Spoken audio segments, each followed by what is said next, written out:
فإن مع العسر يسرا إن مع العسر يسرا فإذا فرغت فانصب وإلى ربك فارغب. Bismillah ar-Rahman ar-Rahim, la paix soit sur vous. Dans notre vie, dans nos combats, dans la réalité de ce qui nous fait vivre spirituellement, nous avons parfois à faire face à ce qui est la puissance, le pouvoir. D'ailleurs, c'est une première question qu'il faut se poser spirituellement, c'est qu'est-ce qui a le pouvoir sur moi? Qu'est-ce que je dois, avec le plus de courage, affronter en moi? Le mois du Ramadan est une expérience qui nous ramène à cela. Parfois, ce qui a le pouvoir sur moi, c'est mon ego.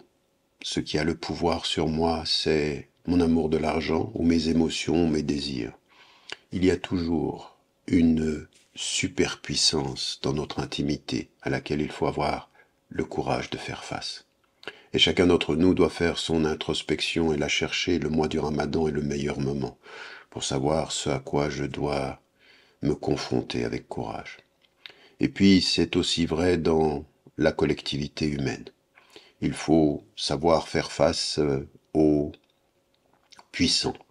Et les puissants, ils sont nombreux et il y a de nombreuses puissances. Il y a le pouvoir du politique, il y a le pouvoir de la police de proximité, il y a le pouvoir de l'argent, il y a tous ces pouvoirs, toutes ces puissances auxquelles nous devons faire face. Et le vrai sens de notre compréhension de la ilaha illallah, il n'y a de Dieu que Dieu, et que Allahu Akbar, que Dieu est le plus grand, c'est effectivement de nous faire comprendre que dans notre appartenance à Dieu, nous appartenons aux principes. Et avec nos principes, il faut faire face au puissant, quel qu'il soit.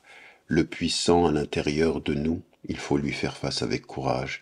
Et c'est pas le moindre des courages que celui de se regarder en face et de confronter ce qui a un pouvoir intime sur notre être.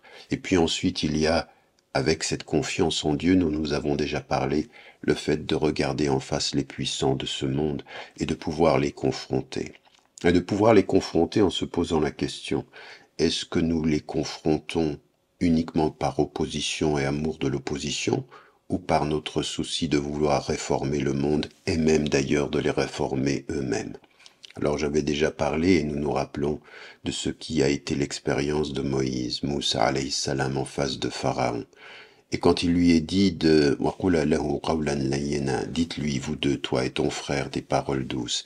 Pourquoi? لَعَلَّهُ يَتَذَكَّرُ أَوْ يَخْشَى, peut-être va-t-il se souvenir et peut-être sera-t-il pris de cette crainte du divin, de cette crainte des principes. Car au bout du compte, il faut avoir ce courage de confronter les puissants, non pas pour les éliminer, mais d'abord pour essayer de les réformer. Et ensuite, il faudra que notre parole soit une parole de vérité. Afdalul jihad kalimatu haqqin amam sultanin ja'ir. Le meilleur des djihad est une parole de vérité en face d'un autocrate corrompu. Et cette parole de vérité, elle est en droite ligne de notre rapport à nos principes. Mais il faut confronter les puissants, les plus intimes comme les plus visibles sur notre terre. Et cela, avec une parole de vérité d'abord, avec la volonté de les transformer ensuite, et puis si ça n'est pas possible, de leur dire, quelle que soit votre puissance, la force de notre résistance, elle est basée sur notre foi en des principes qui sont inaliénables, la dignité de l'homme, la justice parmi les hommes et la paix entre les hommes. N'oubliez jamais de dire à ceux que vous aimez que vous les aimez. La vie est fragile.